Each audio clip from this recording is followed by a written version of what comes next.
Hey everyone, and welcome to 121 in Flux. I am Peter, that is Connor, and we talk about movies on this show. And it is March, it is Batman month because the 1000th issue of Detective Comics is coming out, as well as it happening to be the 80th birthday of Batman. So we're doing the Batman movies. We've done Batman, we've done Batman Returns, so that naturally leads us on to Batman Forever, which is what this episode is going to be about. Just full spoilers. We're not going to do a spoiler-free series. I feel like you've either seen this or you don't care. This is basically the options here. Or, more likely, both. Very possibly both, yes. So, we have Batman Forever, which is the first of the two Joel Schumacher films. It is still technically the third film in this part of the franchise. It's still... Yeah, it definitely follows on. I mean, sure, there was some recasting here or there, but... Some recasting? Some. Yeah, some. Batman! Yeah. Well, seriously, Batman and Harvey, but I mean the rest of it's kind of there. If it wasn't for Alfred and Commissioner Gordon, there'd be nothing to connect this. There's a mention of Catwoman. Not by name. There's a reference. Not by name, no. There's a reference to someone in skin tight leather and a whip. There's a reference to that. Pretty clear. It's pretty clear. I actually forgotten they'd even referenced Catwoman, to be honest. And honestly, in terms of events, that is the only thing that is referenced from the previous films. Is a vague mention of someone who may be Catwoman. Yeah. The bat plane and boat are the same. There was a bat boat in Delta? Yeah, I'm sure it showed up a little bit. Did not? I mean, are you thinking the sewer and Returns? Yeah. Was that the same boat? I thought it was. I thought they were redesigned still. Fair enough. They look the same to me. Well, they're black and they're a boat and exactly. It's the same. Bat. But I'm pretty sure it's different because the Batmobile is very different for a start. No, the Batmobile is different. And they want to sell new toys, so I am going to stake my foot down and say no. They redesigned them, even if they feel similar enough. That's a good enough reason, but following the same design aesthetic. Yeah, well, there's a lot of things like that kind of carry over. Yeah. Gotham itself feels kind of similar, but more brighter. With lots and lots of neon for some reason. Lots of statues, which weren't there last time. Yeah. And I remember that going even more overboard in the next one, but in fact, one of the things I actually tweeted out yesterday when I was watching it, I was shocked, I was gobsmacked at one of the aerial shots. It's going into like where Enigma works at Wayne Tech, and it's like it's going past this waterfall, and there's like big statues at the side, and it's going into the window. It's this big aerial shot, but it's all CG. Calling it an aerial shot is giving it too much justice. It's supposed to be an aerial shot, but it's a completely CG shot from 1995. And I paused it, took a screenshot, and put it on Twitter and said, "Holy shit! Look at this thing.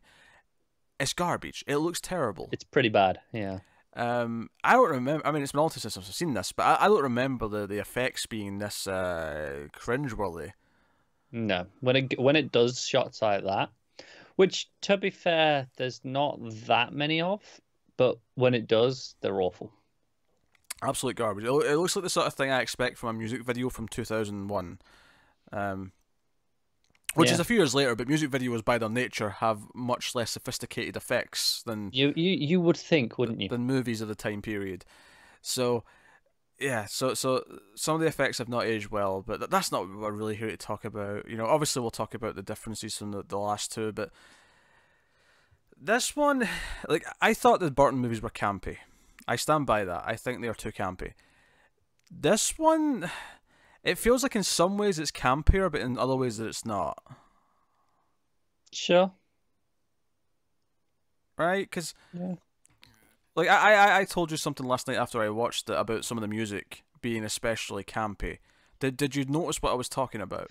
I did, but you described it in a certain way, and I obviously hadn't listened to this score in a long time, so I didn't remember. So I was listening out. I can tell you exactly what it is they're doing, and campy is... It's only campy in the 90s and now, I suppose. It's not campy in its intention. Because what it is 60s spy music. Which is campy. It's spy music. Well, I mean, not always. No, it's campy.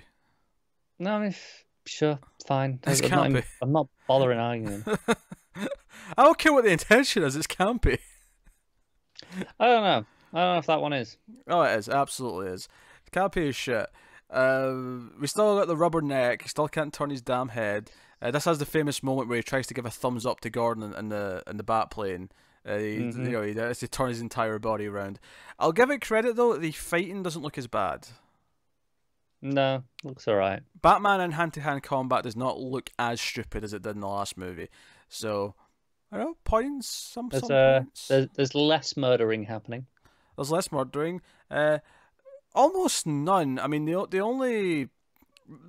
Well, nah, you kind of count that one at the end, I suppose. Yeah, there's the one major one. Yeah, there's also there's a dodge of a rocket that kills some other people, but that's not really Batman's fault.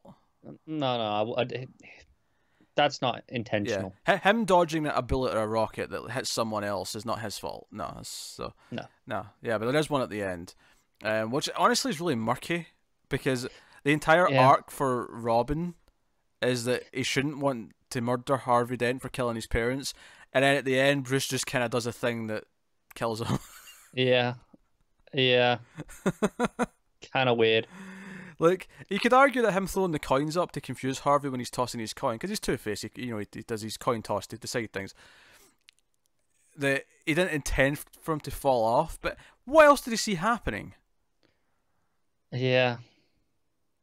It's gross negligence at the very best. And the worst part about it is that it cuts to Dick Grayson's face, and he's got this like orgasm face. He's looking down, he's like breathing, he's like, he's breathing really heavily. He's like really into it. Yeah, a bit of a joygasm.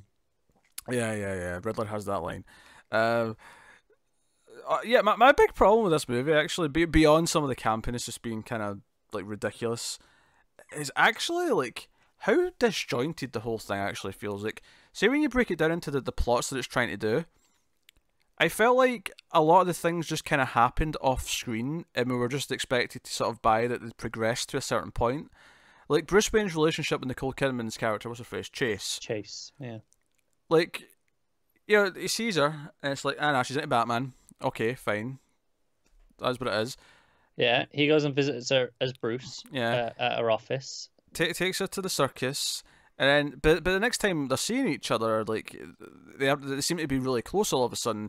And then almost immediately, Bruce is talking about telling her everything and possibly giving up Batman. And he gives up because that's the thing. That's the stupid part of this movie, is that the main plot of this movie. Now, admittedly, it's not as obvious as it used to be, because I know the original script, and when they deleted some scenes, it became a bit vaguer.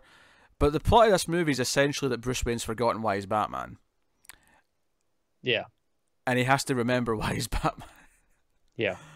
I know originally there was like literal amnesia at points, right? I mean, that's gone, thankfully. Yeah, it's just this vague stuff where he's like, I'm having nightmares about the night my parents died, and he's seeing the bat, and it's doing this thing where he doesn't really remember, and he gives up being Batman, and that seems really weird to me. He's just like, okay, Chase says she wants Bruce Wayne and not Batman, therefore I'm going to give up Batman. And he just, turns... And this is the thing. At this point in the movie, Two-Face hasn't been caught. Riddler's not been caught. They're at large. It's also very contradictory to earlier scenes that he's had with Chase. As Bruce, where they're talking about, duality and how, people have more than one side to them. Yeah. I don't get how he makes this leap. And even once he makes the leap, he's like, I'm going to tell her everything now. And like, but if you tell her everything now, and she understands you're both the same person... Can't you continue doing both? Yeah, like it felt like this weird leap in logic that didn't make a whole lot of sense. Unless she says, no, you've got to be Bruce, right? If she says, no, you have to choose. Do you know what the sad part of this is, though? What? Is I can see the good movie in here. I can actually see it in the distance. It's foggy, it's covered in shit, it's cloudy, it's underneath, like manure. But I can see the core idea being that this is the movie about Batman, where him being Batman stops being unhealthy, where he understands who he is, what he is, and thinks about it in a more rational human being way, right? Where, because earlier on in this film, she's saying how, you have to be this level of deranged to dress up as a bat and go out and beat up criminals and blah, blah, blah, blah, blah, right? It's not wrong. I think the point of this movie was supposed to be that by the end he would be over this idea of he's obsessed with the war, and because that line towards the end where he says, I'm Batman not because I have to be, because I choose to be. Like, yeah, a movie building up to that line of dialogue, I think could actually be quite good. Fair enough. It's not this movie, though. It's not this movie. I'm not saying it is this movie. But I'm saying I can see where the idea was, like where it came from.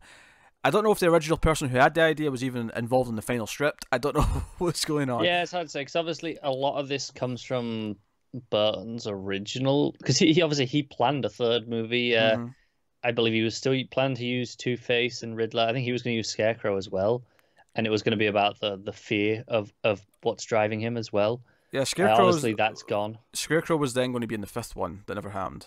Yeah, that was planned for the fifth one. Yeah, but I know in the original, but that was the intention of that movie. So I mean, I think that the things you're describing presumably would have been in that version of the script to some extent.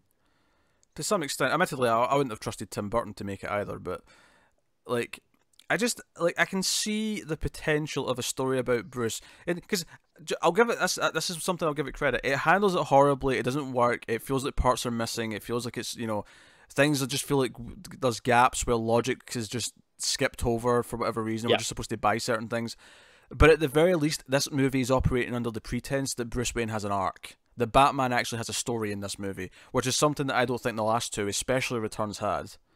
No, that's fair. So I will give it points for that. I will absolutely give it points. Still for rather that. watch the last two though. I wouldn't. This is still terrible, but it's less painful than the last two. Yeah, fair enough. I think at that point it just comes down to taste. I can stomach this more to a point. No, I'm going to watch it again anytime soon, or ever maybe. but like, that's what it is. And because there's so many things in this that are underbaked. Dick Grayson, Robin.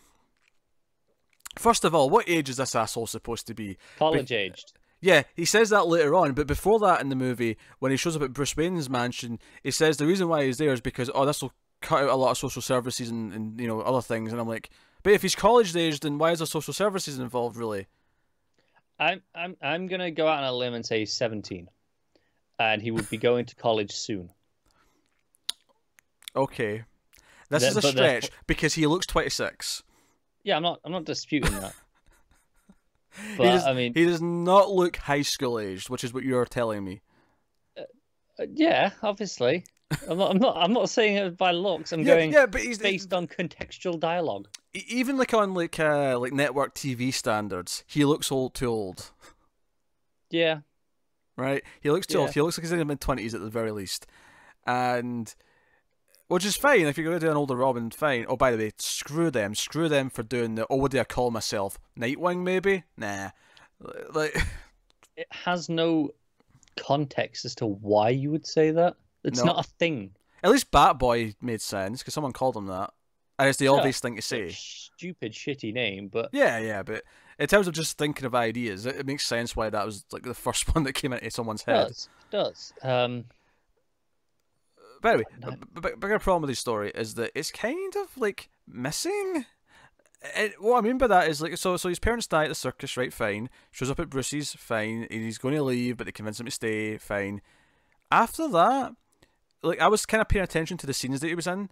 There's one scene where this really over the top scene where he's putting his washing on the clothesline and he's doing it like a ninja for some reason, and it's the guitar music. There's electric guitars blaring through the music.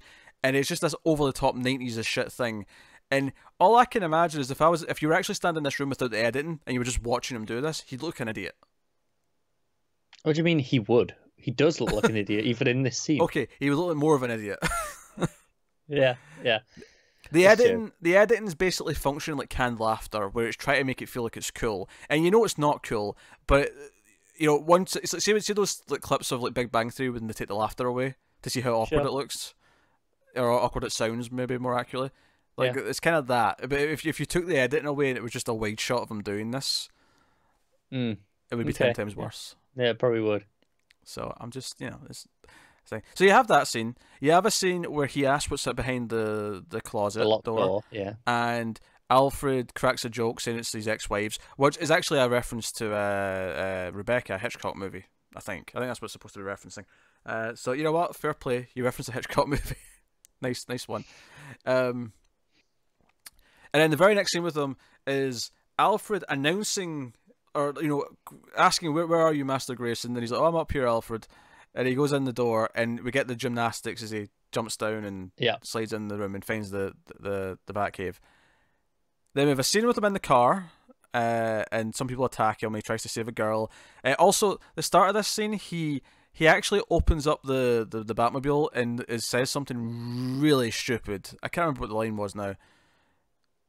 It was something like hello my choco hotties or something like that. It was this really obnoxious 90s I'm like a pimp kind of line of dialogue. Yeah, okay. It was awful. It's not as funny as literally like a minute later where he just goes, I'm Batman. I just forgot my suit. Yeah, no one's buying that. Batman shows up and saves him, and then they have a fight in the Batcave about what he should be doing. And again, I can kind of see, like, this is how you have Bruce have this arc where he realizes why he's Batman again, and choosing to be Batman in a healthy way is that he wants to show Dick that it can be done healthily. Like, you can make the Dick be a part of that story and make it relate to what's going on. Instead, it just feels like a separate subplot that has nothing to do with the main thing. So he gets angry and leaves when Batman decides to not be Batman anymore. We see him ride off on his motorbike, and then he just reappears after the big attack as full-on Robin.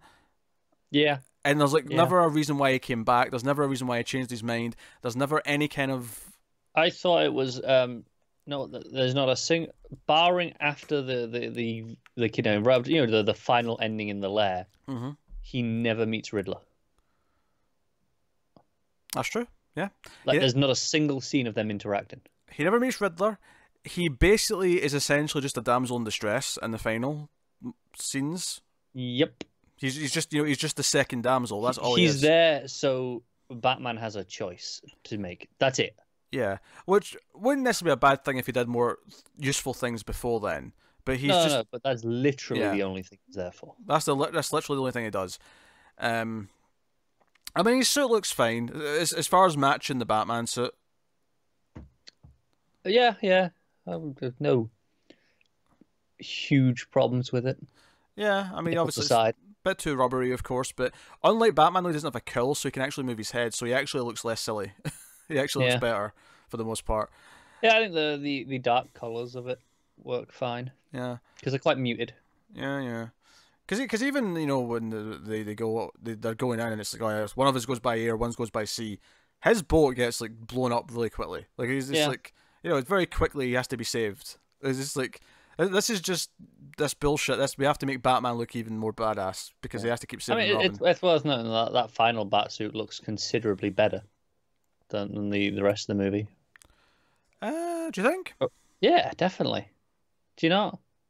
I guess it still looks a bit hokey to me, but that's fair. Yeah. I'm not saying it's good. I'm saying it looks better. It felt like it fit in a bit more with everything else in the movie. Okay, that's fair. Dick Grayson's story just feels like I guess what I'm getting at describing what all these scenes are, because I can almost remember every single one. The only thing we've really left out is when he shows up in his cheap suit to save Batman after the gala scene. Yeah, he's just still in his acrobat suit. Yeah, which is kind of the classic, comic, bright colors kind of thing. Is that it feels like a really tacked on subplot. I feel like you could remove, outside of the choice at the end, you could remove everything with Robin and the movie would still work completely. Yeah. Nothing else would change. That choice at the end is the only thing that would actually be affected. All you would do is cut about 20 minutes out of the film and then it would be less than 2 hours and that would be, merciful. Yeah, this is already like the shortest Batman film. Is it? Yeah, the others were longer than this. At least they were like 2:10, 2:15. Fair enough. This was just about bang on 2 hours. Yeah. It feels so tacked on, and obviously I like good Dick Grayson stories. I'd love to have a good Dick Grayson introduction. Half the problem is that he's Dick Grayson in name only. Yeah. Because he is this amalgamation of all three Robins. He's got Dick's origin in the sense of the acrobat bit and the name, obviously. He's got the revenge style of Jason. Yeah, down to trying to the stealing the Batmobile, right? That's kind of very Jason-esque. and then from Tim, he's got the discovering the identity and worming his way in through that way. Hmm. Yeah. Yeah, and Chris O'Donnell's hardly very good either. I mean, Yeah, yeah, he's not the worst. yeah, I He's mean, only obviously, mediocre. this will naturally lead on to the other actors. We'll talk about them, but he's kind of. I feel like he's always been mediocre though in everything I've seen him in. He's never been good. No, I agree with that, but I don't think he's rarely. Oh, he's really bad. Yeah, I'm gonna let a cat in. So what do you think of Val Kilmer as Batman? Oh, interesting. I think he has a stupid, gormless face the whole goddamn time. I swear, the man does not know how to close his mouth. He always has that just slightly lips open, shocked face on, pretty much all the time, and it was really getting on my nerves. But he's actually not the worst. I think his Batman's terrible. I think his Bruce Wayne's not bad. I think his Batman, he doesn't even try to put on a different voice. He sounds like he's just doing the same thing. Yeah. When he's Batman. So his Bruce Wayne's okay, but his Batman he feels very unmotivated to be Batman. Yeah. Although I do think that's kind of the point of the movie is, right? So it's problematic in that I don't know how much that is him and how much of that is direction. Well, I don't mean unmotivated in the same way that he is in the plot. I mean, as an actor, he's unmotivated to put effort in. Oh, fair enough. But I mean, again, I don't know if that is direction of, kind of don't overdo it. Kind of be kind of laid back almost with Batman. Also, this reminds me. So the opening of the movie is Two-Face has got this guard. He's got this vault that they've got tied to a helicopter. There's acid in it. Yeah. Can I just say it's boiling acid? I can't believe we didn't open this review with that. I know. I should go back and edit it in. Just the first words are "It's boiling acid." Also, maybe I didn't notice this before, but it's been a long time since I've seen it. At the gala, when Two-Face's men show up and Batman comes in through the skylight, and it's just before Riddler says, your entrance was good, his was better, right? Just before that. That guy in the vault's in the crowd, and he's going, "It's Batman!" Like he's there. Yeah. And I was like, shit, I've forgotten about that, or had never noticed it. I don't know which. I'd probably never noticed it before. Yeah. So, yeah, Kilmer's kind of a weird mixed bag. I don't hate it, but I mean, it's not very good. Yeah, his Batman sucks. His Bruce is okay. His Bruce is kind of feels like Bruce Wayne. Like I said, I think it's the gormless face really gets on my nerves. I don't know if this bothers you, but he does that just lips slightly open thing all the time instead of just closing his mouth and having an expression. I don't know. Yeah. Nicole Kidman's fine. I mean, Nicole's not a bad actress by any means. Yeah. Her character's just kind of thankless because she's literally horny for Batman from the very first second we meet her. That's her character. She's horny for Batman, and then at the end of the movie, she's a damsel. That is her entire character. Well, that's not fair. There's a bit in the middle where she's horny for Bruce. But she literally uses the bat signal and then comes out and yeah. I think it technically could be called a dress, but it was essentially lingerie, right? Yeah, that's what it was. I'm not disputing this. And she's sexing him up, and I'm just like, could we get a sense of this character, maybe, who she is, what drives it? That involves having some class. It's just such a thankless role. Yeah. The don't villains. Blame her, though. Sorry? I don't blame her though. I don't blame her either. No, this is the script. Do you know what was funny to me about this though? I was thinking as I was watching this, this is the age she's supposed to be in the flashback in Aquaman when she's just meeting Aquaman's father, and I'm like, yeah, she looks nothing like that in the flashback. They've de-aged her digitally, but she doesn't look like this. It was just funny. That sounded really insulting then. No. Like I don't think Nicole Kidman looks bad for her age. I'm just saying that it's been 20 plus years, and she's supposed to be that age in Aquaman in the flashback, and they've tried to digitally do it, but it looks nothing like this, which she does here. No, I agree. It was just it sounded like there was some insulting insinuation. No. No, my insinuation is that they shouldn't de-age people because it looks stupid usually. Unless you're Marvel, somehow seems to work for the Yeah, most what part. sort of magic tech have they got?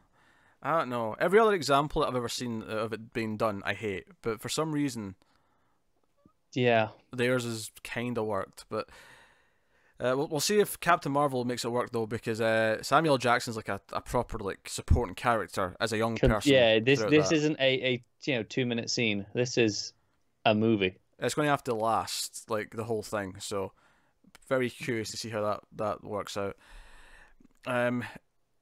So villains then. Tommy Lee Jones is Two-Face. Yeah, I mean, fine. I like Tommy Lee Jones. He's obviously hamming it up, which is in style of the movie. I feel like the biggest thing going against it is just how hammy the movie is in general, and how hammy it wants him to be, especially the makeup, because he's just painted purple down half I of think his body. one of the other things that's really against it is I'd have much rather have seen Billy D. Williams. Yeah, that's true. And I think the other thing against it now as well, in hindsight, is Dark Knight's Two-Face, where...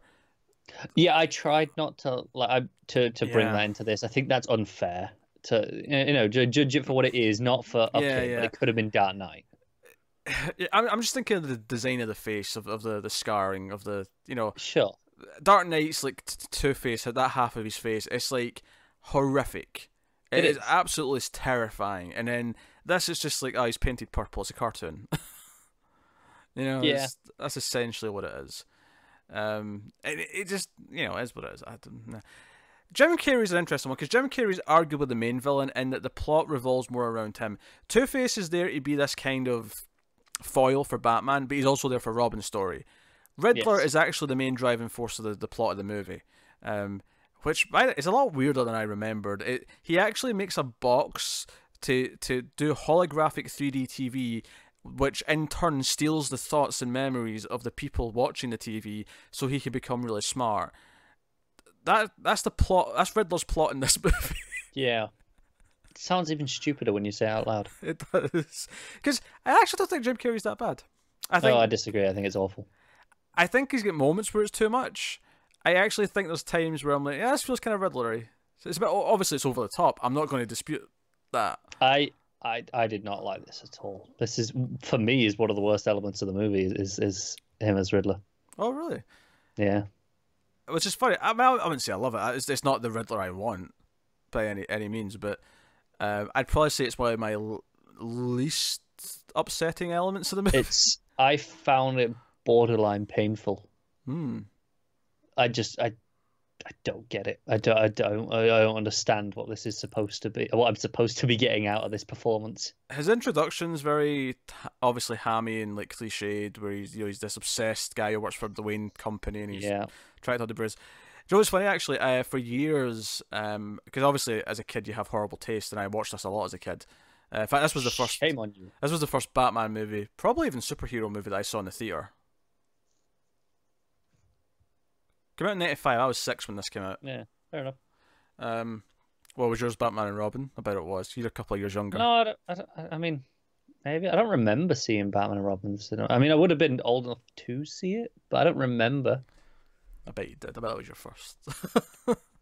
What year was Batman and Robin? '97. No, I don't remember that. No. I don't actually remember what my first superhero movie in the cinema was. I don't know. X-Men, maybe? Maybe? I don't know. That's kind of the next big one. It is. Yeah. Because I'm going to assume you didn't see Steel or... I don't know what else came out in the late 90s, but... Yeah. No, I mean, I assume it probably was X-Men, but I don't remember it. Yeah. If not, Spider-Man. Yeah.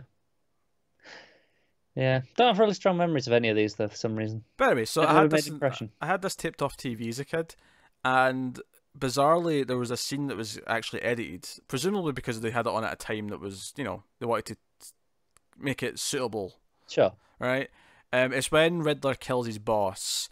In the version I watched a lot as a kid on tape, he when he pushes him like down on the chair, down out the window, he actually it appears as if he just went out straight out the window and fell to his death. The whole bit where he comes over when he's dangling and sort of takes off the helmet. Yeah. And when he falls. I didn't see. I mean, I might have saw that in the theater, but I never saw that on like home release until So every time you see this now, as you know, as on a proper version, Yeah. you're like, oh yeah, this is a thing. Yeah, I guess they just thought it was too dark, which is fine. It actually did feel kind of dark the first time I watched it. Not because it's actually that dark, but just because I'm like, well, this was never here. This little extra bit where he's like, but what's funny is that watching it the proper way, I actually remember thinking back, and I think even as a kid, I always thought the cut was weird because it always cut to him already standing there holding the helmet, looking down and saying something like, "Oh, good form, but you had some trouble on the landing," or something like the line is. Yeah, It cut to him standing there saying that, and I think even as a kid, I noticed that was weird that he seemed to teleport down this big room. So there was this weird like I knew I wasn't crazy when I saw this eventually as in its proper unedited form. Such an awful kid. Shut up. I can just tell. So one thing that was sticking out to me watching it this time that really was bugging me is just how absurd they went with some of Batman's like tech. It was kind of bugging me. There's the Batmobile riding up a wall, which I hate. I'm down for. Like, it'd be fine if the vehicle looked designed to do something like that, but it doesn't. It looks really stupid when it's going up the wall. It does. I don't really like this design of this Batmobile at all, to be honest. That's fair. I don't. It's all the big. It's just one big grill. I don't even hate the grill that much. It's the fins look too wobbly. See, every time you see it driving down the street or something, you can see them wobbly in the wind. And I'm like, no, make them out of hard metal, damn it. Yeah, I don't like the bat tire hubs. Oh, that's fair. Yeah, they're a little bit tacky. And I'll give you that. Yeah. I'll give you the tacky. Tacky is the word. I think the Batman and Robin one's even tackier though. Just before. I think I remember it. But so it's right up the wall. But the one that really got me was Bruce Wayne has his chair in his office has like a hole underneath it, and he goes down this like chute. But there's like a pod that he goes into, and it's like sliding down, and it feels like it's going like somewhere else in the city. Like he's built this elaborate underground set of tunnels that takes him all the way from his office down to this secret Batcave that he's got somewhere, or down to where this Batmobile's parked. And I'm just like, this feels silly. It just feels like, oh, we can do this. This will be cool. Yeah, and let's not forget his Apple Watch. Yeah, with the video call. He's got a video call on his watch. Yep, he's. Yeah, there's lots of just little things like that. Like he's got little thrusters for his boots and stuff. Which, and that one's not as ridiculous on its own. But by the time he whipped those out in the movie, it kind of felt like he's whipped out so many random things. That it just feels like, okay, this is getting silly now. This is getting Scott Snyder levels of just what crap has he got on his suit? Like, what has he thought of? Yeah. So that was bugging me a bit. I'm gonna lie. Speaking of holes in the floor, at the end of the movie, when Batman's getting up the big shaft to get to because the island rises, right? Yeah. And there's a big sort of like comical movie shaft in the middle with the spikes and all that. Now he gets out of the trap where these big spikes are coming down, right? He makes it fall off its gear, right? And then he rides the chain up because he cuts the chain and that makes him go up with the chain. When he gets to the top, a door on the floor opens for him and he pops out. And I'm like, you thought you were going to kill him with the spikes, and even if you didn't, how did you know that's exactly where he was going to be popping up from? And even if you did, why would you build him a door? I mean, the door could just be part of the system that's in place with the chain and the spikes and the counterweight. I don't know. When the thing comes up, the door opens so that the spikes can retract out, so they don't just crash into the roof. I don't know. I don't know if I'm buying this. I mean, I'm saying it is already on a counterweight system. It is designed to go in both directions. So, I mean, maybe when it rotates around, the door opens. It's part of on that chain. It's all connected to that already. All right, but I'm not saying someone went, oh, hang on, Batman's on the way up. Let's open that. Yeah, I don't know if I'm buying this, but whatever. So yeah, he becomes successful. Two-Face helps him rob places so they can fund his endeavor. He becomes rich and famous, and he steals because what's interesting, I suppose, and I'll give it credit here. I do think it's interesting that Two-Face hates Batman, but Riddler hates Bruce Wayne. Until he finds out he's also Batman. You know, there's a portion of the film... Until it does that, and it's like, well, never mind. Yeah, but I do kind of like that duality of that one of them sure hates Bruce Wayne instead of Batman. And then eventually he finds out because they steal his mind from the TV thing. Yeah, as you do. And that kind of catapults the end of the film. When they come to the mansion when it's Halloween, and they destroy everything and kidnap Chase, the whole thing. I respect that they had Two-Face stick with the coin. The idea, when they break into the mansion there, he flips the coin 3 times, once for each of them. And, it all comes up that they're alive. And he looks visibly frustrated that he didn't get to kill them. Or at least one of them. That's fair. That's fair. Because that leads us, of course, to when Batman throws the coins up, and it's just because Riddler's been defeated, and Two-Face is down there in the big shaft. He's cracked. Yeah, he's a wacko now. And he throws the coins up, and like I say, it kind of feels like it betrays, because you think the arc is going to be, and it kind of got to this point where Robin made a choice to no, I'm going to save Two-Face, because he could have let him die earlier, and he pulls him up instead. And so he does kind of have the end of the arc there, I suppose, but he still looks undoes it. It undoes it, yeah. It feels far too satisfying for him that Two-Face is dead. Yeah. Yeah. I know. It's just a really unsatisfying ending. Mm-hmm. Riddler's just cracked in the nut house. Which I believe, correct me if I'm wrong, this is the first time we see Arkham Asylum in any of the movies. Yeah, as far as I'm aware. It definitely wasn't in the last, so unless... I wasn't counting the 60s one if it's in No, that, I'm thinking animated. Oh, sure, I'm just thinking of the series. Sure, yeah. It definitely wasn't in the last 2 of these. Yeah, so we get a glimpse of Arkham at the end, and I know it's in the next one, so it did start to be more prevalent. Batman Forever is a bad movie. There's frustrating things that you can see where it could have been great. There's frustrating ideas where you can be like, I can see how that could have become something, but so much of it feels just tacked on, cut out. There's leaps in the arcs where it feels like we skip over where Bruce and Chase actually get close, where all of a sudden they seem to care about each other. Leaps in the arc where, Dick's back for some reason. Why did he come back? What, yeah, because reasons. Because reasons, yes. It's frustrating because this is my least favorite of these 3. Although I don't think it's the worst. I think Returns is worse, but it's so much worse that I get enjoyment out of it. I would rather watch that. This one is that place where it's bad, but it's not so bad it's atrocious. It's just boringly bad. Yeah, that's fair. It also moves at a really quick speed where nothing really gets a chance to feel like it's earned any development. Early on, I felt like it was boom, introduced Riddler, boom, we've had that Two-Face scene, boom, we've had this. It felt like it was just going, breakneck speed. It does, definitely.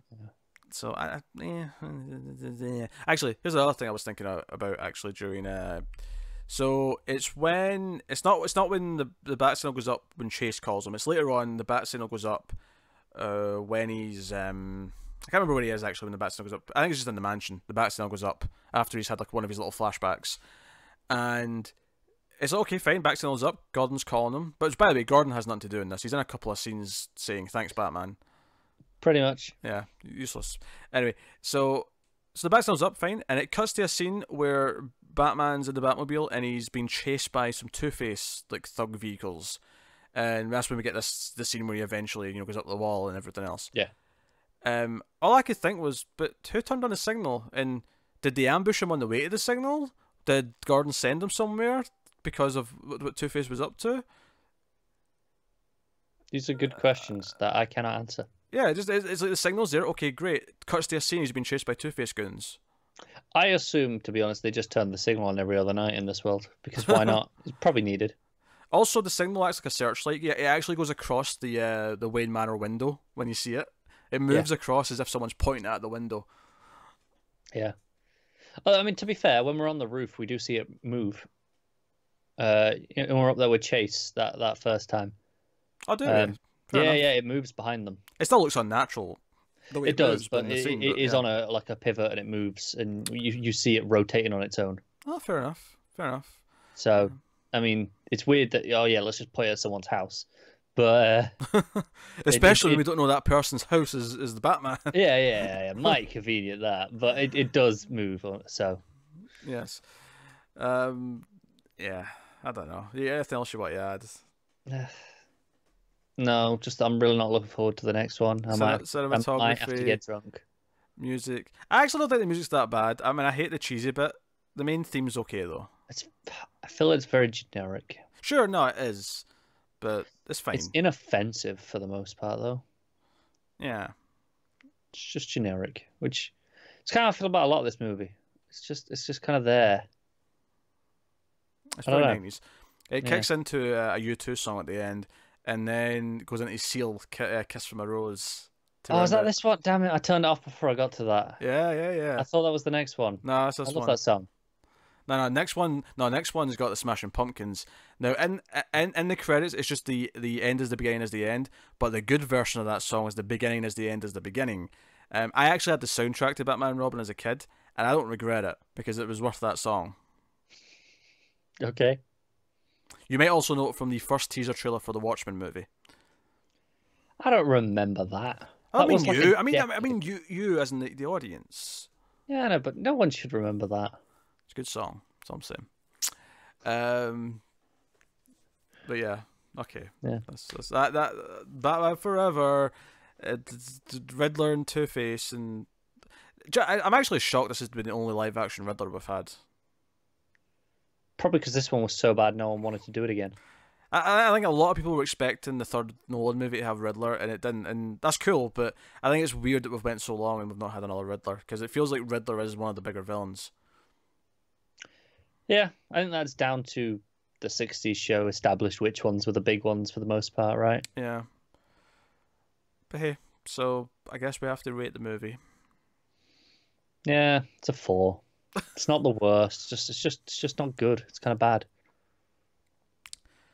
Yeah, I'll agree with the 4. Yeah. Here's the thing though. I feel like Gritty Batman and Robin is that I've not seen it in a long time, but I remember thinking it was an easier watch because it was so bad it was hilarious. Because it was so far in the extreme. It's a worse movie, objectively. Yeah. But you've got Arnold Schwarzenegger ice puns, and you've got, various other things. Yeah. So I don't want to say I'm looking forward to it, but I'm going to have a quick glance at when we tentatively have it scheduled. But I think it'll be less painful than this. Okay. See, I'm looking at where we tentatively have it scheduled. And that might be an ideal night to do some drunk arrow with it. That's all I'm saying. Oh, dear. I don't know. I don't know. I think you being sober for Batman and Robin's a good idea. Oh, I don't. I know you don't. Make no promises. Yeah, Batman Forever is... This set of 4 movies is such a weird thing. It's a testament to Batman that he survived this crap. Barely. He did. We got a good trilogy out of it afterwards. Yeah, only took close to a decade. Hey, that's normal time for a reboot. If anything, these days it's too quick the way they turn these things around. Yeah, but when it should have had just a 5th movie, like 2 years later, a decade's a long time. Yeah, you have to wait. You have to let these things quieten down a bit. Let people forget the badness so you can come back strong. Come back strong, it did. It did. We'll get there. We'll get there. That's not next though. Next is Batman and Robin. So winter is coming.